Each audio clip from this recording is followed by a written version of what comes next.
চাঁদপুরে ২৬ জেলে আটক ১৭ জনের ১ মাসের কারাদণ্ড। পপুলার বিডি নিউজের একটি ডেস্ক রিপোর্ট। বিস্তারিত জানাচ্ছি আমি নাহার নিশে। চাঁদপুরে নিষেধাজ্ঞা অমান্য করে ইলিশ শিকারের দায়ে ২৬ জেলেকে আটক করেছে কোস্টগার্ড ও নৌ পুলিশ।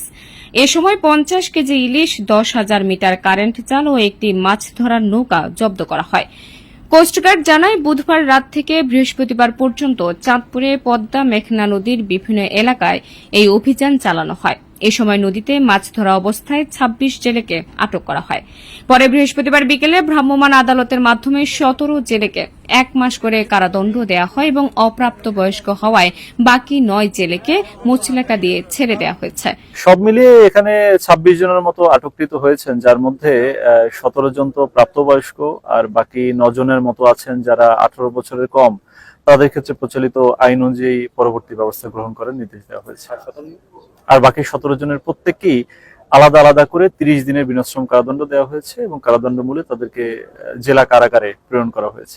ভ্রাম্যমাণ আদালত পরিচালনা করেন সদর উপজেলা নির্বাহী কর্মকর্তা সাখাওয়াত জামিল সৈকত।